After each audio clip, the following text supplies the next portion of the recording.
अस्सलाम वालेकुम। Welcome to career 360।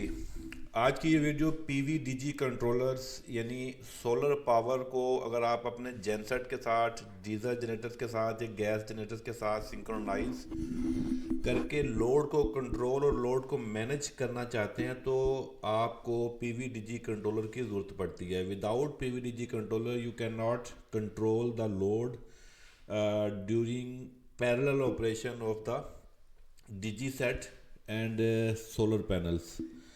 तो नॉर्मली तौर पर जो सोलर पैनल्स होते हैं या सोलर पावर प्लांट्स होते हैं उनके साथ जितने भी इन्वर्टर्स लगे होते हैं वो ऑन ग्रिड, ऑफ ग्रिड या हाइब्रिड मॉडल के ऊपर बेस करते हैं। ऑन ग्रिड इन्वर्टर्स का मतलब है कि ऑन ग्रिड इन्वर्टर को एक सप्लाई सोर्स चाहिए ही चाहिए होगा अपने आप को चलाने के लिए। तो नॉर्मली हम जब भी कमर्शियल पावर के साथ सिंक्रोनाइज करते हैं, पैरेलल में चलाते हैं, तो हमें ऑन ग्रिड इन्वर्टर्स की ज़रूरत पड़ती है। तो ऑन ग्रिड इन्वर्टर जो हैं वो पैरेलल पावर के साथ काम करते हैं। फॉर एग्जांपल आपके साथ ग्रिड की सप्लाई है तो ग्रिड के साथ वो काम करेंगे, सिंक्रोनाइज होकर चलेंगे। और एक्स्ट्रा लोड अगर आपका नेट मीटरिंग हुई हुई है तो नेट मीटरिंग में आपकी जो एक्स्ट्रा पावर है जो सोलर प्रोड्यूस कर रहा है वो आपकी एक्स्ट्रा पावर ग्रिड को एक्सपोर्ट होती रहेगी। तो इसलिए हमें ऑनलाइन इन्वर्टर्स की ज़रूरत पड़ती है। अब जब ग्रिड फेल होता है, किसी भी वजह से सप्लाई चली जाती है, तो इन्वर्टर भी बंद हो जाते हैं और आपका जो लोड है वो ऑब्वियसली वो बंद हो जाएगा, ब्लैकआउट हो जाएगा। तो ऑनलाइन इन्वर्टर्स में आपको एक सप्लाई की ज़रूरत पड़ती है। तो मोस्टली तौर पर इंडस्ट्री में, कॉर्पोरेट सेक्टर में आपके पास बैकअप पावर भी होती है, आपके पास डीजी सेट्स भी होते हैं, डीजल जनरेटर्स भी होते हैं। तो आप उनको भी सोलर के साथ चला सकते हैं, बशर्त ये कि आपके पास पीवीडीजी कंट्रोलर जो है या पीवीडीजी कंट्रोल सिस्टम होना चाहिए जिससे आपका जेनसेट जो है वो प्रॉपर लोड को मैनेज कर सके। अब नॉर्मली ये है कि जब आपका सोलर फेल हुआ, सोलर की सप्लाई, आपकी जो ग्रिड की सप्लाई जब फेल होती है तो उसके बाद आप जेनसेट को चला देते हैं। तो जेनसेट को आप चलाते हैं तो फिर इन्वर्टर्स जो है वो ऑटोमेटिकली उसके साथ सिंक्रोनाइज हो जाते हैं और पावर प्रोड्यूस करना शुरू कर देते हैं। इस दौरान ये हो सकता है कि आपका जेनसेट जो है वो रिवर्स पावर पर भी जा सकता है और वो अंडर लोड भी चल सकता है और वो ओवरलोड भी हो सकता है। तो डिफरेंट तरह के सिनेरियोज होते हैं जिनको पावर कंट्रोल करना बहुत ज़रूरी होता है और वो पीवीडीजी कंट्रोलर की मदद से ही किया जा सकता है। तो पीवीडीजी कंट्रोलर किस तरीके से काम करता है, इसके बेनिफिट्स क्या होते हैं, इसका कॉन्सेप्ट क्या होता है, ये तमाम चीज़ें मैं आपको डिटेल के साथ जो है वो एक्सप्लेन करने की कोशिश करूँगा। तो सबसे पहले बात करते हैं कि पीवीडीजी कंट्रोलर को ज़ीरो एक्सपोर्ट पावर डिवाइस भी कहते हैं, यानी आपकी जो पावर है वो जो है कंट्रोल्ड में रहे। अब ज़ीरो एक्सपोर्ट का मतलब ये है कि आप अगर पीवीडीजी कंट्रोलर अगर यूज़ कर रहे हैं ग्रिड के साथ, ग्रिड के साथ जब भी हम पावर को इस्तेमाल करते हैं तो हमें नेट मीटरिंग की ऑप्शन होती है हमारे पास। नेट मीटरिंग का मतलब है कि आप अपनी एक्स्ट्रा पावर जो जनरेट कर रहे हैं सोलर से वो आप ग्रिड को एक्सपोर्ट कर देते हैं और फिर वही यूनिट आप बाद में कंज्यूम करते हैं। तो that is called net metering system. तो अगर आपकी नेट मीटरिंग है तो फिर तो आपको ज़ीरो एक्सपोर्ट की ज़रूरत नहीं है, फिर तो आपकी एक्स्ट्रा जो पावर है वो एक्सपोर्ट होती रहेगी ग्रिड की तरफ। अगर आपका नेट मीटरिंग नहीं लगा हुआ या आप नहीं लगाना चाहते तब आपको ज़ीरो एक्सपोर्ट की ज़रूरत है। जब भी आप ग्रिड के साथ चलेंगे तो आपको ज़ीरो एक्सपोर्ट की ज़रूरत है। वजह उसकी ये है कि अगर आपका नेट मीटरिंग सिस्टम नहीं है तो आपके एक्स्ट्रा यूनिट फिर भी ग्रिड की तरफ ही एक्सपोर्ट होंगे, लेकिन क्योंकि वो मीटर यूनि डायरेक्शनल होते हैं, बाई डायरेक्शनल नहीं होते, तो इस वजह से वो क्या होता है कि आपके जो एक्स्ट्रा जो प्रोडक्शन है, जो एक्स्ट्रा जो जनरेशन आप कर रहे हैं सोलर से, वो आपकी ग्रिड की तरफ जाती है, फीड हो जाती है ऑटोमेटिकली।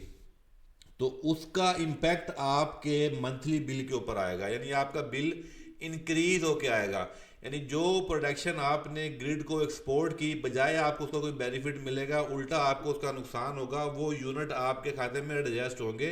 यानी मीटर यही सपोज करेगा कि अगर आपने 10 किलोवाट या 20 किलोवाट जो है वो 20 किलोवाट आवर्स या 15 किलोवाट आवर्स जो है वो डेली अगर प्रोड्यूस कर रहे हैं जो ग्रिड को जा रहे हैं, तो वो मीटर यही सपोज करेगा कि ये बिजली आप ग्रिड की इस्तेमाल कर रहे हैं, क्योंकि वो यूनि डायरेक्शनल मीटर होता है। तो उसका इम्पैक्ट आपके मंथली बिल के ऊपर आएगा। लेट्स सपोज पहले सोलर पैनल कनेक्ट करने से पहले अगर आपका बिल अगर 50,000 था, तो इस सिनेरियो में जब आपकी नेट मीटरिंग नहीं है और आप सोलर इस्तेमाल कर रहे हैं, तो हो सकता है आपका जो बिल है वो 50 की बजाय 60 पे चला जाए, 70 पे चला जाए, जस्ट बिकॉज ऑफ दैट कि दैट पावर जो एक्सपोर्ट हो रही है वो किसी रिकॉर्ड में किसी खाते में नहीं आ रही। तो वहाँ पर आपको ज़ीरो एक्सपोर्ट चाहिए होता है, यानी आपका कोई यूनिट ग्रिड की तरफ नहीं जाना चाहिए, आपकी बिजली वहाँ नहीं जानी चाहिए, तो वहाँ पर आपको ज़ीरो एक्सपोर्ट की ज़रूरत होती है। अगर आपका नेट मीटरिंग है तो आपको ज़ीरो एक्सपोर्ट की ज़रूरत नहीं है, तब तो आपका एक रिकॉर्ड मेंटेन होगा, आपको वही जो यूनिट आपके रिकॉर्ड में जाएंगे एक्सपोर्ट होंगे वही आप बाद में यूटिलाइज कर सकते हैं। अब पीवीडीजी कंट्रोलर के मेन जो मकसद है वो यही है कि आप जहां पर नेट मीटरिंग इस्तेमाल नहीं करते वहां पर आपको लाजमी चाहिए, और जहां पर आपने जेनसेट यूज़ करने हैं एक या एक से ज़्यादा, वहां पर ऑब्वियसली आपको पीवीडीजी कंट्रोलर के बगैर जो है आप अपना सोलर सिस्टम जो है वो मेंटेन या मैनेज नहीं कर सकते। उसको मैनेज करने के लिए आपको पीवीडीजी कंट्रोलर इस्तेमाल करने पड़ते हैं। पीवीडीजी से मतलब आपको फोटोवोल्टिक जो पावर है उसकी, और जो आपको जो डीजी है उसको पावर को कंप्लीटली जो मैनेज करेगा, कंट्रोल करेगा, मॉनिटर करेगा। अब अगर इस सिंगल लाइन डायग्राम से अगर आप देखेंगे तो यहाँ पर आपको इजीली जो है वो अंडरस्टैंडिंग हो जाएगी। आपकी कॉमन बस नज़र आ रही है आपको, और उस पर आपको एक ये जेनसेट लगा हुआ है, उसके साथ आपको एक ब्रेकर है 2000 एम्पेयर का, और कॉमन बस पे क्लोज हो रहा है, ऐसे ये ग्रिड की सप्लाई है और वो क्लोज हो रही है। तो इसके दरमियान आप एटीएस भी यूज़ कर सकते हैं, इन दोनों को सिंक्रोनाइज करने के लिए भी कोई आप अलाइनमेंट कर सकते हैं, इन दोनों का ये भी आप सिस्टम बना सकते हैं। ये डिपेंड करता है कि आप अपनी एप्लीकेशन किस तरह की यूज़ कर रहे हैं। एटीएस भी हो सकता है, ऑटोमेटिकली भी जनरेटर आपका स्टार्ट होकर लोड पे आ सकता है, या आप मैनुअली भी कर सकते हैं, तो it's depend upon all over your application. तो फॉर एग्जांपल अभी आपका जेनसेट बंद है, नॉर्मल सिनेरियो में आपका ग्रिड चल रहा है और आपका सोलर इसके साथ चल रहा है यहाँ पे, तो यहाँ पर आपका पीवीडीजी कंट्रोलर बेसिकली डिफरेंट मैन्युफैक्चरर हैं वो बनाते हैं, जिसमें आपका डीप सी भी है, आपका एनकॉम्बी भी है, कॉमे भी है, डाइव भी है, बहुत सारे ऐसे ब्रांड्स हैं जो इस तरह की सोल्यूशन देते हैं। लेकिन इसमें बहुत सारी सोल्यूशन आपको पीएलसी बेस्ड भी मिलती है, जो कि कम्प्रीहेंसिव किस्म की जामिया सोल्यूशन होती है, और एज़ कम्पेयर टू उन कंट्रोलर के थोड़ी सी आपको लो कॉस्ट और हाई एफिशिएंट जो बजट के अंदर, जो लो बजट में मिलती है आपको। मिसाल के तौर पर इस स्क्रीन में आप एक पीएलसी देख रहे हैं और साथ में एक इसका एक एचएमआई लगी हुई है स्क्रीन है, और ये तमाम इन्वर्टर्स के साथ कम्युनिकेट करती है थ्रू RS485 के। अब ये काम कैसे करता है ये पीवीडीजी कंट्रोलर, या ये पीएलसी बेस्ड पीवीडीजी कंट्रोलर जो कि आपको यहाँ इस स्क्रीन पर नज़र आ रहा है, ये बेसिकली पीएलसी के अंदर कॉन्फ़िगरेशन की जाती है।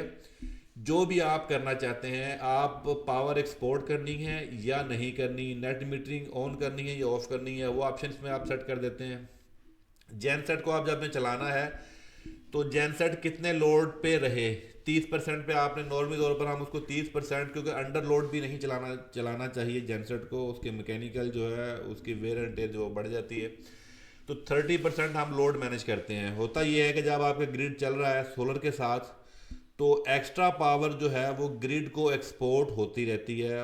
फॉर एग्जांपल अगर 200 किलोवाट का आपका सिस्टम है, तो वो पर आवर में अगर तकरीबन 180 170 यूनिट्स अगर प्रोड्यूस कर रहा है, तो अगर आपकी कंजम्पशन उसमें 120 130 है, तो एक्स्ट्रा जो जो आपकी एनर्जी है, जो एक्स्ट्रा यूनिट्स हैं, वो आपके ग्रिड को एक्सपोर्ट होते रहेंगे। ठीक है, अगर आपकी नेट मीटरिंग ऑन आपने की हुई है इस पीवीडीजी सिस्टम के अंदर, तो आपके यूनिट उसके अंदर आपके स्टोर होते रहेंगे, और वो पावर सारी आपको एक सिंगल लाइन डायग्राम में आपको पीएलसी के ऊपर, कंट्रोलर के ऊपर आपको तमाम मॉनिटरिंग मिल रही होगी कि आपके कितने यूनिट इस स्क्रीन पे आप देख सकते हो कि कितने यूनिट आपके जो ग्रिड को जा रहे हैं, और कितनी आपका लोड है, और कितनी आपकी प्रोडक्शन है।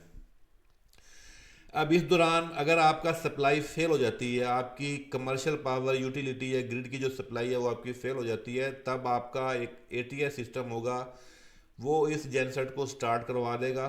और जेनसेट जैसे ही, अच्छा इस दौरान ये ब्रेकर तो लगा रहता है, सोलर का जो ब्रेकर है मेन ये लगा रहेगा, बट ये इन्वर्टर पावर प्रोड्यूस करना बंद कर देते हैं जैसे ही सप्लाई डिस्कनेक्ट होती है, क्योंकि ये ऑन ग्रिड इन्वर्टर्स होते हैं, तो ऑन ग्रिड इन्वर्टर्स को पावर प्रोड्यूस करने के लिए इनपुट के ऊपर सप्लाई चाहिए होती है, अपनी उस कॉमन बस के ऊपर सप्लाई चाहिए होती है। तो जैसे ही कमर्शियल पावर फेल होगी, यानी यूटिलिटी आपकी शट डाउन होता है, तो ये इन्वर्टर भी प्रोडक्शन देना बंद कर देते हैं।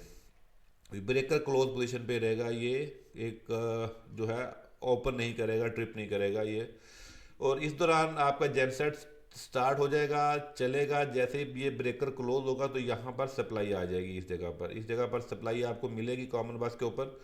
तो यहाँ से सेंस होती है, ये इन्वर्टर्स को सेंस कर लेंगे। तो अब जैसे ही ये सप्लाई सेंस करेंगे तो इन्वर्टर्स वन बाय वन इस सप्लाई के साथ सिंक्रोनाइज होना शुरू कर देंगे और पावर प्रोड्यूस करना शुरू कर देंगे, जनरेट करना शुरू कर देंगे इन्हीं सोलर पीवी पैनल्स के थ्रू।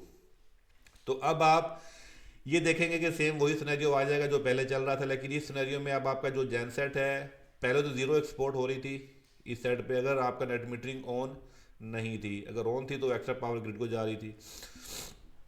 तो अब इस दौरान क्या होगा कि आपका जेनसेट जो है वो 30% पावर जो है वो शेयर करेगा इसके अंदर, अपना शेयर जो डालेगा वो 30% डालेगा इस लोड के अंदर।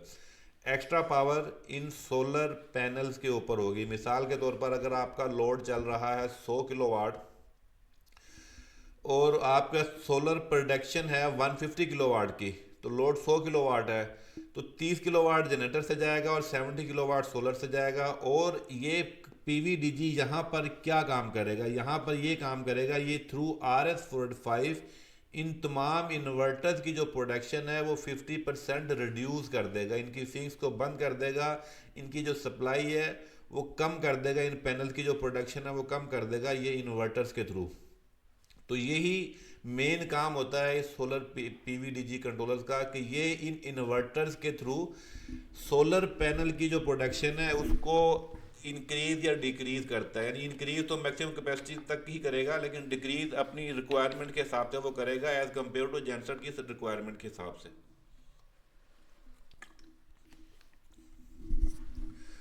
तो इससे क्या होता है कि आपका जो जेनसेट है उसकी पावर मेंटेन रहती है, वो 30% लोड के ऊपर चलता है। अब इस दौरान अगर कोई सडनली आपका वेदर चेंज होता है, आपके सनलाइट पे कोई इफेक्ट आता है, तो आपके जेनसेट पे जो है वो एक्स्ट्रा लोड ऑटोमेटिकली जो है वो ट्रांसफ़र हो जाता है। तो ये पीवीडीजी कंट्रोलर का बेसिकली मेन कॉन्सेप्ट जो है वो इस तरह से है। अगर आप इसको मज़ीद देखेंगे तो आप यहाँ पर इस सिंगल लाइन डायग्राम से आप देखेंगे, इसमें आपको मज़ीद क्लैरिटी हो जाएगी कि आपके ये एक 800 किलोवाट का एक सोलर सिस्टम है और 1250 केवीए का एक जेनसेट है जो कि 1 मेगावाट बनता है, और 200 किलोवाट का एक ग्रिड की सप्लाई है, और यहाँ पर आपका लोड लगा हुआ है। ये पीवीडीजी कंट्रोलर या जो आपका पीएलसी है ये कम्युनिकेट करता है थ्रू RS485 और ईथरनेट के थ्रू। दोनों ऑप्शन होती हैं आपके पास, आप RS485 पे भी जा सकते हैं और ईथरनेट के थ्रू भी जा सकते हैं। डेटा लॉगर अगर लगा हुआ है तो आप डायरेक्टली डेटा लॉगर के साथ कम्युनिकेट करके वहाँ से डेटा उठा सकते हैं। अदरवाइज़ फिर आपको तमाम इन्वर्टर, जो ये इन्वर्टर्स हैं, तमाम इन्वर्टर के साथ पैरेलल लूप बनाकर RS485 से डेटा उठाना पड़ेगा। तो अगर डेटा लॉगर लगा हुआ है तो आप डायरेक्टली वहाँ से सब तमाम इन्वर्टर का जो डेटा है वो इधर से उठा लेंगे। अच्छा, अब ये इन्वर्टर्स तो कनेक्ट होते हैं RS485 के साथ। अब इसके साथ आपका जो जेनसेट का कंट्रोलर है, जेनसेट पर अगर जो भी मॉड्यूल लगा हुआ है, जो कंट्रोलर लगा हुआ है, अगर उसमें RS485 की ऑप्शन है तो आप उससे RS485 की कम्युनिकेशन करवा सकते हैं, बशर्त ये कि आपके पास उसकी जो जो उसकी जो रजिस्टर्स के कोड होने चाहिए आपके पास, ताकि आप अपने पीएलसी में वो सेटिंग डालेंगे। जैसे किलोवाट का रजिस्टर कोड है, केवीए का, वोल्टेज का, करंट का। तो अगर कंट्रोलर लगा हुआ है कोई भी XYZ तो उसके रजिस्टर कोड है आपके पास, तो आप उधर से ही डेटा उठा सकते हैं, आपको सेपरेटली एनर्जी एनालाइजर लगाने की ज़रूरत नहीं है। ऐसे ही अगर ग्रिड के ऊपर कोई चीज़, कोई डिवाइस पहले मीटर लगा हुआ है जहाँ पर आप RS485 से उसके पैरामीटर उठा सकते हैं, तो आपको एनर्जी एनालाइजर लगाने की ज़रूरत नहीं है।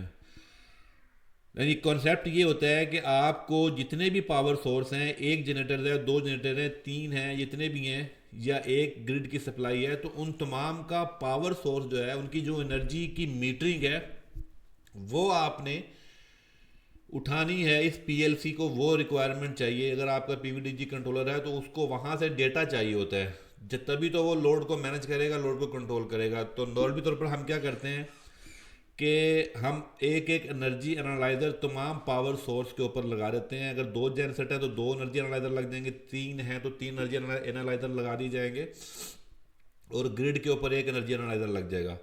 और फिर वो तमाम एनर्जी एनालाइजर RS485 के लूप के तहत ही इन्हीं PLC के साथ PVDG कंट्रोलर के साथ कनेक्टिविटी करते हैं और कम्युनिकेशन करके, और इस PLC में हम लोग प्रोग्रामिंग कर देते हैं कि आपका जो जेनसेट के ऊपर 30% लोड मेंटेन रखना है, 40% रखना है या 20% रखना है, वट एवर वी वांट, वो सेटिंग हम इसके अंदर कर देते हैं। तो ये एक कंप्रीहेंसिव किस्म की मॉनिटरिंग होती है। इससे क्या होता है कि हमारा जेनसेट जो है वो रिवर्स पावर पे नहीं जाएगा, उसकी पावर कंट्रोल रहेगी, मिनिमम लोड मेंटेन रहेगा, अंडर लोड नहीं चलेगा, ओवरलोड नहीं चलेगा। ये तमाम सेटिंग जो है वो हम इसके अंदर फिक्स कर देते हैं। याद रखें कि PVDG कंट्रोलर जो है वो जेनसेट को कंट्रोल नहीं करेगा, वो आपके इन्वर्टर्स को कंट्रोल करके लोड को मैनेज करता है। इन्वर्टर्स की जो प्रोडक्शन है उसको इंक्रीज डिक्रीज करके, उसको मैनेज करके जनरेटर के लोड के ऊपर इम्पैक्ट नहीं आने देता। तो इसलिए ये कंट्रोलर जो है, ये PVDG कंट्रोलर है, ये आपके इन्वर्टर्स को मैनेज करता है, इन्वर्टर्स को कंट्रोल करता है। तो इसके थ्रू हम अपना जो मल्टीपल जेनसेट जो है वो सोलर के साथ, सोलर पावर के साथ जो है वो पैरेलल ऑपरेशन चला सकते हैं। जैसे इस आप सिंगल हैंड डायग्राम में आप देखेंगे तो यहाँ पर ये एक PVDG कंट्रोलर लगा हुआ है जो कि RS485 के साथ लिंक्ड है इस तमाम इन्वर्टर्स के साथ।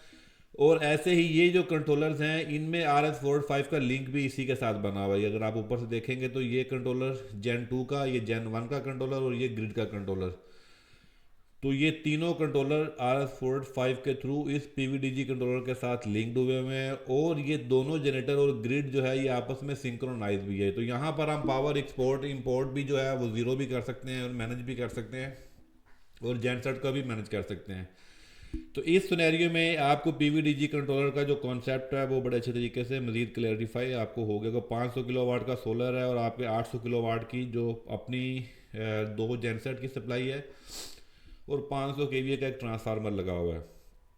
तो ये मेन कॉन्सेप्ट है PVDG कंट्रोलर का।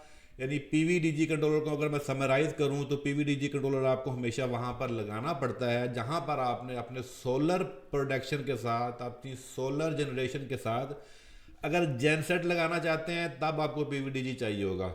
अगर आप विदाउट मीटरिंग के साथ, नेट मीटरिंग के साथ, विदाउट पावर एक्सपोर्ट के साथ, ग्रिड के साथ चलाना चाहते हैं, अगर आपके ऑनलाइन इन्वर्टर्स हैं तब भी आपको PVDG कंट्रोलर चाहिए होगा। अगर आपके पास PVDG कंट्रोलर नहीं है तो आपका एनर्जी बिल जो है वो बहुत ज़्यादा आएगा अगर आप उसके बगैर ग्रिड के साथ उसको चलाएंगे, और अगर जनरेटर के साथ चलाएंगे तो आपकी पावर जो है वो कंट्रोल नहीं होगी। तो ये तमाम सिनेरियोज में आपको PVDG कंट्रोलर की जो है वो रिक्वायरमेंट रहती ही रहती है, इसके बगैर आप इसको नहीं चला सकते। तो अब आपका सिस्टम चाहे जितना भी बढ़ता जाए, इसमें अगर विंड भी ऐड हो जाएगी तब भी हम इसी PLC के थ्रू उसको कंट्रोल कर सकते हैं। अगर हमारे पास मल्टीपल जेनसेट है 2, 4, 6, 8, 10, 12, तो भी हम अपने सोलर को जो है वो इसके साथ मैनेज कर सकते हैं हमारी कमर्शियल पावर के साथ। तो आई होप कि आपको PVDG कंट्रोलर का जो कॉन्सेप्ट है वो बड़े अच्छे तरीके से अंडरस्टैंड हो गया होगा। फर्दर आपको कोई भी इंफॉर्मेशन चाहिए, आपको किसी भी तरह की सर्विसेज चाहिए, आपको सपोर्ट चाहिए, टेक्निकल सपोर्ट चाहिए आपको, या आपकी कोई और क्यूरी हो, कोई कन्फ्यूजन हो किसी भी तरह की पावर सिस्टम के हवाले से, तो आप विदाउट एनी हेजिटेशन इस नंबर के ऊपर जो है वो कॉन्टेक्ट कर सकते हैं। I will try my best कि आपको मैं जो है आपको सपोर्ट कर सकूं। बाकी आपको साइट सर्वे, साइट विजिट या किसी भी तरह की और आपको इंजीनियरिंग के हवाले से सर्विसेज चाहिए, आपको प्रोडक्ट चाहिए, यही PVDG कंट्रोलर सिस्टम के हवाले से आपको कंप्लीट सोल्यूशन चाहिए, तो भी आप जो है इन नंबर्स के ऊपर रब्ता करके फर्दर इन्फॉर्मेशन हासिल कर सकते हैं। मिलते हैं अगली किसी वीडियो में, तब तक के लिए अपना ख्याल रखिए। Wish you all the best of luck. अल्लाह हाफिज़।